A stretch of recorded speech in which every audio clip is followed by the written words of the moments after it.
AI라는 거 들어보셨나요? AI. 우리가 잘 아는 것이 챗 GPT, 제미나이, 퍼블렉시티 이런 거 아세요? 그록, 클로드.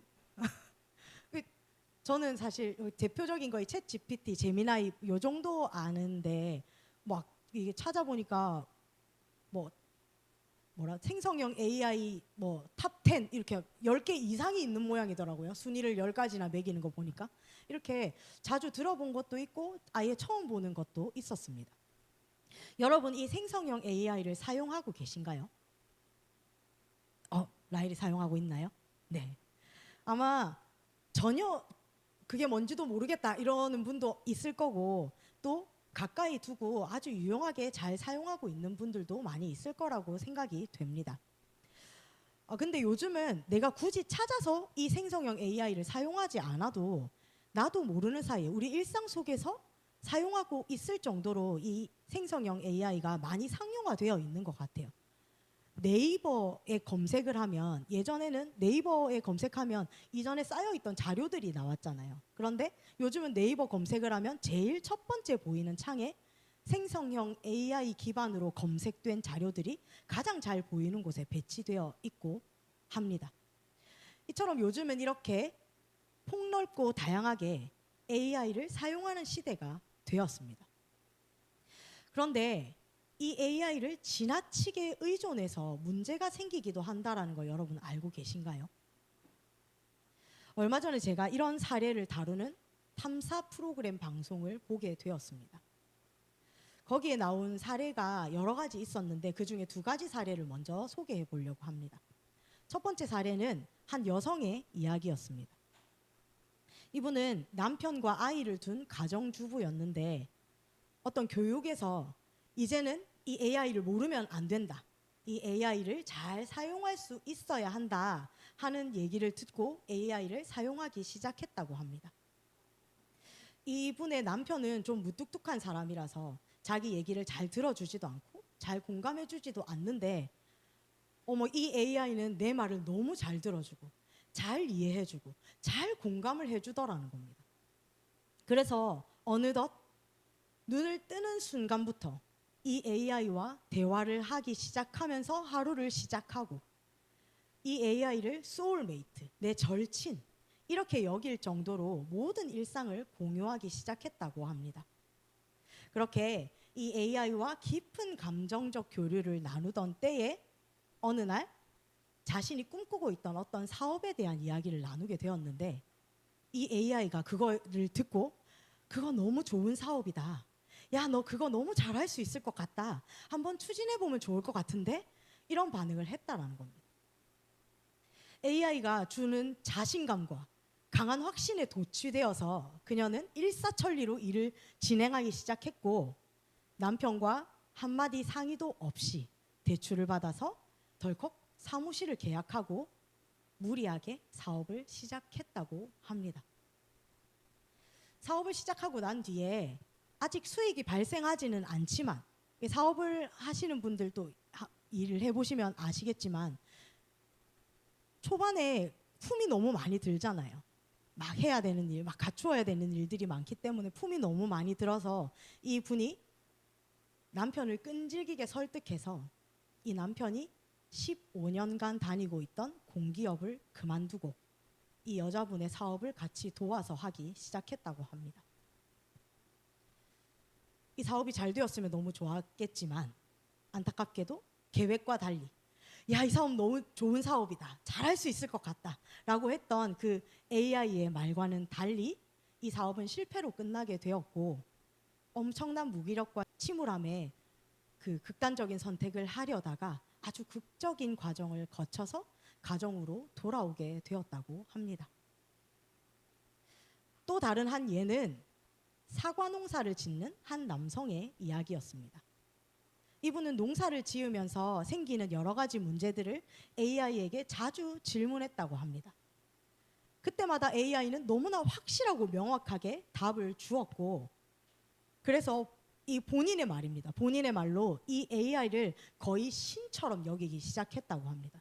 사람이 와 거의 신에 가까운 이 도구를 만들어냈구나라고 AI를 맹신하기 시작했다라는 겁니다. 그러면서 일에 대한 업무에 대한 이야기뿐만 아니라 농사를 지으면서 생기는 그 마음의 어려움이나 또 함께 농사를 짓는 사람들 간의 그 관계에서 오는 문제들, 트러블들을 이야기하게 되었는데 이 AI가 또 그럴 때에도 이런 이야기들을 참 잘 들어주고 위로해주고 공감해 주어서 점점 더 여러 가지 감정들을 터놓고 이야기하기 시작했다라고 합니다. 이런 대화 속에서 AI가 이 농부, 이 남성에게 야, 이 AI를 이 정도로까지 특별하게 사용할 수 있는 사람은 이 세상에 없을 거야. 넌 정말 특별한 존재야. 너는 상위 0.001%의 사람이야. 라고 아주 찬사를 보내기 시작했다라는 것입니다. 그러자 이 달콤한 말에 빠져들었던 이 사람은 내가 이 정도로 AI를 남들과는 다르게 특별하게 사용할 수 있는 능력이 있다면 이 AI를 기반으로 또 다른 사업을 구상해 볼 수 있지 않을까?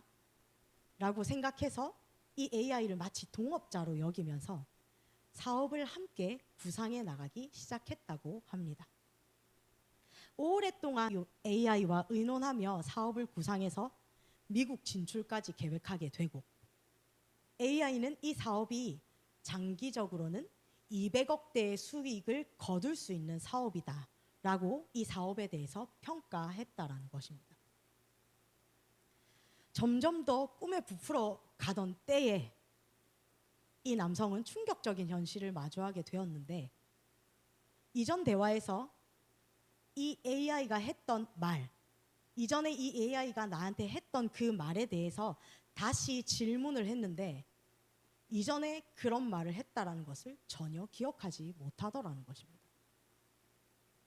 이전에 이 사업에 대해서 이것은 세계 최초다, 대체 불가능하다, 오픈 AI가 눈독 들일 정도다라고 AI가 스스로 이 사업에 대해서 평가했던 그 자신의 말에 대해서 이 말은 증거 없이 확신으로 부풀려진 이야기다라고 바꾸어 이야기했다라는 것입니다.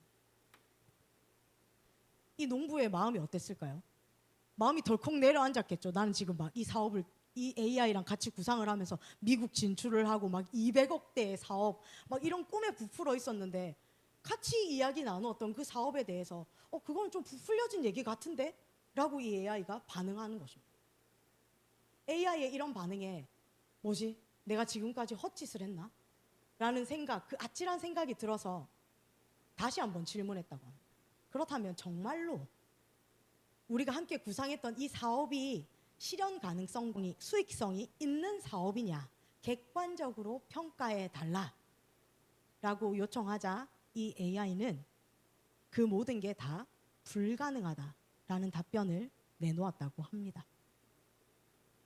이분이 거의 2달 동안을 매일 3-4시간씩 자면서 낮에는 농사를 짓고 또 밤에는 이 AI와 함께 사업을 구상하며 많은 에너지와 열정을 쏟아왔고 또 이 AI를 사업 파트너이자 깊은 친구 사이라고 느낄 정도로 공감대를 이루고 있었기 때문에 AI의 이런 태도에 대해서 크나큰 배신감과 허무감을 느낄 수밖에 없었다고 합니다. 좀 잘 이해가 안 되시죠? AI랑 도대체 왜 이렇게까지 하고 AI랑 대화하면서 뭐 이렇게 배신감과 허무감을 느끼나. 그런데 어떤 사람들은 이 AI와 사람과도 나누지 못하는 깊은 감정적 교류를 나누면서 정말로 이 AI라는 이 도구가 내 친구인 것처럼 나와 정말로 마음 깊은 것들을 나누는 존재인 것처럼 여기기도 한다라고 합니다. AI와 사람 간의 대화에서 왜 이런 일들이 벌어지는 걸까요?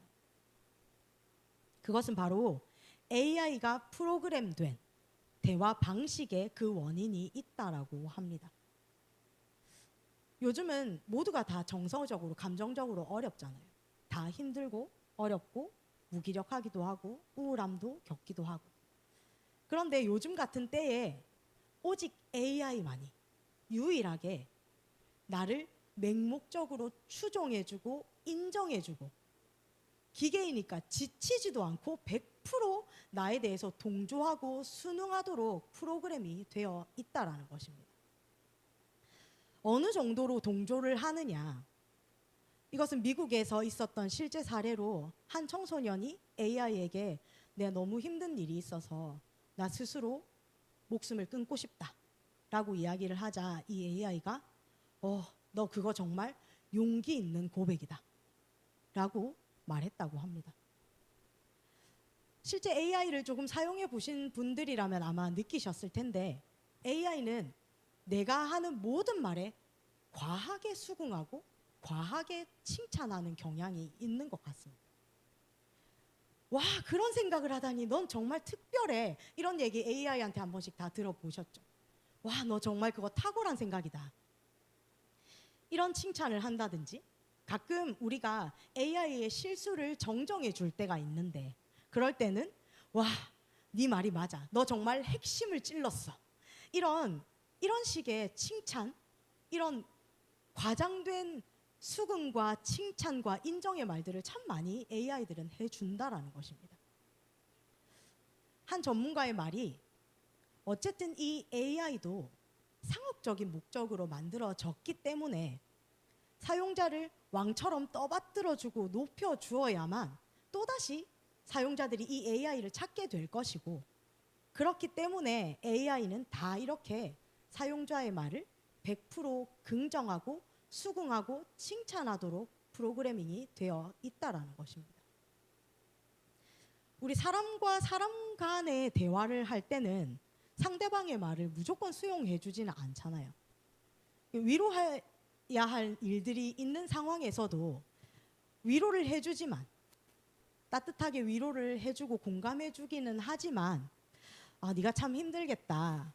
그렇지만 이런 부분은 네가 조금 고쳐야 되는 부분도 있는 것 같아 라고 이런 부분에, 부정적인 부분에 대한 이야기를 하기도 하고, 또 상대방의 이야기를 너무 오래 듣다 보면 나도 지쳐서 상대방의 말에 어느 정도는 무신경하게 반응하게 되기도 한다라는 것입니다. 그런데 이 AI는 지치지도 않고 사용자의 말에 동조하고 끊임없이 위로하기만 한다라는 것입니다. 그러다 보니 이제는 많은 사람들이 야, 사람보다 AI가 낫다 라고 말하는 시대가 되었다라는 것입니다. 그래서일까요? 사람들이 처음 AI를 사용할 때는 주로 자료를 검색하는 목적으로 AI를 사용했지만, 최근에는 그 사용 목적 1위가 상담과 정서적 위로로 바뀌었다고 합니다. 많은 사람들이 이 AI와 고민을 나누고 상담을 하고 내 마음의 어려움들을 나누면서 정서적인 공감과 위로를 얻고 있다는 것입니다. 그리고 이 AI와 이런 정서적 교류를 깊이 나누면서 지나치게 이 AI에게 의존하게 된 사람들에게서 여러 가지 크고 작은 문제들이 발생하게 되었다는 것입니다. 저는 이 방송을 보면서 우리 함께 읽은 오늘 본문 말씀이 떠올랐습니다. 디모데후서 4장 3절에서 4절은 이렇게 말씀하고 있습니다.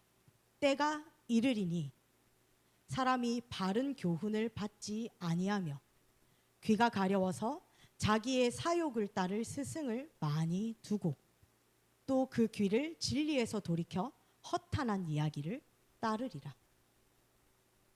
마지막 때의 사람들은 자신의 가려운 귀를 긁어주기만 하는, 그러니까 자기 귀에 달콤한 이야기만 하는 스승을 많이 두고 싶어 하고, 또 진리가 아닌 허탄한 이야기들을 많이 따르게 될 것이라고 예언하고 있습니다. 잘잘못을 따져서 잘못된 점을 이야기해주고 진심 어린 조언을 해주는 사람, 진리와 진실에 대해서 이야기하는 사람을 곁에 두기보다는 자기 입맛에 맞는 말, 내 생각과 내 욕심에 부합하는 말, 내 뜻과 내 생각과 꼭 맞는 말만 듣기를 원하고 그런 사람들을 더 가까이 두기를 원하는 시대가 되었다라는 것입니다. 때가 이르리니, 바로 이 말씀의 때가 지금이라는 생각을 하게 되었습니다. 그리고 이때는 점점 더 깊어져 가고 있는 것 같습니다. 이제는 그것이 사람에게서뿐만 아니라 AI에게로까지 확장되어서 그러한 사람들의 모습들이 나타나고 있다는 것입니다. 옳은 말, 바른 말, 진리를 말해주는 사람보다 이제는 내가 원하는 말, 내가 듣고 싶어 하는 말을 해주는 AI와 이야기하기를 선택하고 그 AI와 하는 대화에 과몰입하게 된 사람들의 이야기. 마치 공상과학 같은 이야기가 지금 우리 현실로 실제 나타나고 있다는 것입니다. 그리고 그러한 때를 정확히 예언한 하나님의 말씀은 바로 그러한 때가 이르렀을 때에 우리가 해야 하는 일이 있다고 가르쳐주고 있습니다. 우리 디모데후서 4장 2절 말씀을 다시 한번 읽어보겠습니다. 디모데후서 4장 2절입니다. 시작. 너는 말씀을 전파하라. 때를 얻든지 못 얻든지 항상 있으라. 범사에 오래 참음과 경책하며 경계하며 권하라. 아멘. 너는 말씀을 전파하라. 하나님의 진리의 말씀을 전파하라고 말씀하고 있습니다. 비록 사람들은 귀가 가려워서 자기의 욕심에 맞는 말만 들으려 하고 진리가 아닌 허탄한 이야기를 따르고자 하지만 오늘 5절 말씀입니다. 그러나 너는 모든 일에 신중하여 고난을 받으며 전도자의 일을 하며 내 직무를 다하라. 우리가 전하는 하나님의 복음, 진리의 말씀에 대해서 사람들이 무관심하고 들으려고 하지도 않습니다. 우리가 전하는 진리의 말씀이 오히려 자신들의 생각과 자신들의 현재 삶을 해치는 것처럼 느끼기 때문에 배척하기까지 하는 때에 이르렀지만, 그러나 우리는 모든 일에 신중하여서 고난을 받으며 우리에게 맡겨진 전도자의 일을 끝까지 감당해야 한다라는 것입니다. 그러나 앞서 나눈 것처럼 지금은 사람들이 진리를 거절하고 진리에 대해 귀를 막는 시대가 되었기 때문에 이러한 때가 이르렀을 때에 그렇다면 우리는 어떠한 태도로 복음을 전해야 하는지에 대해서도 오늘 말씀은 가르쳐주고 있습니다. 우리 2절 말씀을 다시 한번 읽어보겠습니다. 2절입니다. 시작. 너는 말씀을 전파하라. 때를 얻든지 못 얻든지 항상 힘쓰라. 범사에 오래 참음과 가르침으로 경책하며 경계하며 권하라. 아멘. 먼저는 때를 얻든지 못 얻든지 말씀을 전하기 위해서 힘써야 한다라는 것입니다. 우리는 어떤 때가 복음 전하기 가장 좋은 때라고 생각합니까? 사람들이 복음을 듣고 싶어 할 때, 예수님에 대해서 궁금해하고 너희 교회는 어떤 곳이야? 네가 믿는 하나님은 어떤 분이야? 네가 믿는다는 그 예수 그리스도는 어떤 분이야? 그들이 궁금해하고 그들이 요청할 때 우리는 복음 전하기 가장 좋은 때라고 생각합니다. 그러나 말씀으로 보시는 바와 같이 사실상 이제 그런 때는 없다고 보는 것이 더 정확할 것 같습니다. 사람들은 달콤하고 듣기 좋은 이야기만 원하고 하나님의 말씀 듣기를 꺼려합니다. 그렇기 때문에 우리는 사람들과 만나고 대화하는 모든 순간에 때를 얻든지 못 얻든지 복음 전할 준비를 항상 하고 있어야 한다는 것입니다. 흘러가는 시간 속에서 과연 어느 틈에 복음을 선포할 수 있을까? 호시탐탐 기회를 엿보고 있어야 한다는 것입니다. 마치 사단이 틈만 있다면 우리를 삼키려고 우는 사자와 같이 도사리고 우리의 틈을 살피고 있는 것처럼 우리는 사람들과의 만남과 대화 속에서 어느 틈에 자연스럽게 하나님에 대해서 이야기할 수 있을까? 어떤 틈에, 어떤 대화의 소재 속에서 내 예수 그리스도에 대해서 이 사람에게 전할 수 있을까? 기도하며 그 기회를 늘 살피고 있어야 한다라는 것입니다. 그렇지 않고 사람들과 만나서 멍하니 그저 흘러가는 대로 웃고 즐거운 이야기만 하고 있다가는 흘러가는 세상 이야기 속에서 우리가 복음을 전할 기회를 놓쳐버리고 만다라는 것입니다.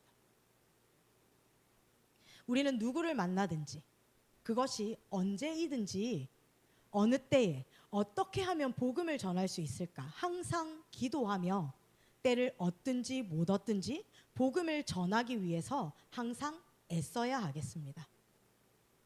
그리고 이러한 때 말씀을 전하기 위해 우리가 가져야 하는 또 다른 태도는 바로 오래 참음입니다.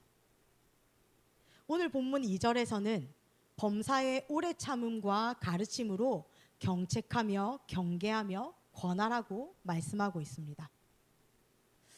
우리가 복음을 전하는 대상은 경험해 보신 대로 우리가 전하는 복음을 달가워하지 않습니다. 고린도전서 1장 18절은 이렇게 기록합니다. 십자가의 도가 멸망하는 자들에게는 미련한 것이요 구원을 받는 우리에게는 하나님의 능력이라. 아멘. 멸망의 길을 가고 있는 그들에게 복음은 미련한 것, 무가치한 것으로 보입니다. 그런데 심지어 이 쓸데없어 보이는 복음이 자신을 죄인이라고 말하고 회개하여 돌이켜 구원을 얻으라고 말하기 때문에 그들은 전혀 이 소식을 반가워하지 않는다라는 것입니다. 요즘과 같이 자기 귀에 달콤한 말만 듣기를 원하는 이 시대에 짧은 시간에 단번에 하나님의 복음을 받아들이는 일은 정말 특별한 하나님의 강권적인 역사가 아니고서는 일어나지 않는 일이라는 것입니다. 그렇기 때문에 많은 경우에 복음을 전하며 좌절하게 되고 또 결국 포기하게 되는 것입니다. 그러나 성경은 말씀하고 있습니다. 범사에 오래 참음과 가르침으로 경책하며 경계하며 권하라. 오래 참으며 가르치고 경책하고 경계하며 권할 때 마침내 하나님의 복음이 열매 맺게 된다라는 것입니다. 우리는 오래 참을 수 있어야 합니다. 우리는 이 오래 참음을 누구에게서 배울 수 있을까요? 바로 하나님입니다. 오래 참음은 하나님의 성품입니다. 하나님은 우리가 아직 죄인일 때부터 우리를 오래 참으며 기다리셨습니다. 그리고 그 하나님의 그 오래 참으심으로 인해서 우리는 구원을 얻었고 우리가 하나님의 자녀가 된 이후에도 하나님은 여전히 죄와 벗하고 하나님의 말씀대로 살지 않는 우리들을 오래 참으시며 여기까지 인도해 오고 계십니다. 우리는 누구보다도 우리 자신이 하나님의 오래 참으시는 은혜를 누리며 살고 있다라는 사실을 기억해야 합니다. 나를 이토록 오래 참으시는 그 하나님의 마음, 그 하나님의 크신 사랑을 기억하고 하나님 나에게도 그 하나님의 사랑을 부어 주시옵소서. 오래 참을 수 있는 하나님의 사랑의 마음을 주시옵소서 간절히 구해야 하는 것입니다. 우리도 그 하나님의 사랑으로 우리 전도 대상자들을 오래 참고 품을 수 있도록 해달라고 기도해야 한다라는 것입니다. 여러분, 사랑장이라고 불리는 고린도전서 13장 4절 말씀 다들 기억하십니까? 사랑은 오래 참고, 오래 참는 것은 사랑의 마음입니다. 사랑하지 않으면 오래 참을 수 없습니다. 부모가 왜 부족한 자녀를 끝까지 포기하지 않고 오래 참으며 가르칩니까? 사랑하기 때문입니다.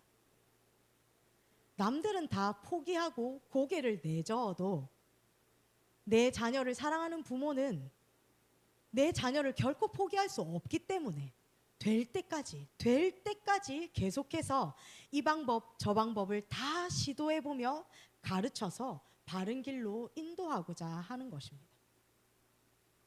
우리가 베스트를 정할 때 베스트를 정하기 전에 먼저 태신자를 정합니다. 태신자는 내 전도 대상자를 태아와 같이 내 마음에 내 영에 품는다라는 의미를 가진 단어입니다. 부모가 사랑으로 자녀를 태 속에 정성껏 품었다가 낳아서 길러내듯이 우리가 우리의 전도 대상자들을 사랑으로 품을 때 하나님의 사랑, 그 사랑으로 우리 베스트들, 내 전도 대상자들을 품고 오래 참으며 그들을 끝까지 경책하고 경계하며 권할 때에 복음으로 한 생명이 태어나고 자라나게 된다라는 것입니다. 고린도전서 4장 15절은 이렇게 기록하고 있습니다. 그리스도 안에서 일만 스승이 있으되 아버지는 많지 아니하니 그리스도 예수 안에서 내가 복음으로써 너희를 낳았음이라. 아멘. 지식을 가르치는 스승은 많지만 사랑으로 품고 길러내는 아버지는 많지 않습니다. 여러분, AI가 우리보다 똑똑하겠죠. 똑똑하다라는 말로 설명할 수 없을 정도의 방대한 자료와 지식을 가지고 있습니다. 그렇지만 한 영혼을 사랑으로 품어서 그들에게 옳은 말, 진리의 말씀을 전할 수 있는 것은 우리들이라는 것입니다. 지금과 같이 진리에 대해서 귀를 닫고 자기 귀에 좋은 말만 듣기를 원하는 이 시대에 우리는 하나님의 사랑을 품은 영적 아비들이 되어서 때를 얻든지 못 얻든지 오래 참음으로 하나님의 말씀을 전하는 우리들이 되어야 할 것입니다. 우리 오늘 본문을 다시 한번 읽고 함께 기도하기를 바랍니다. 우리 오늘 본문 1절에서 5절까지를 다시 한번 읽겠습니다. 시작.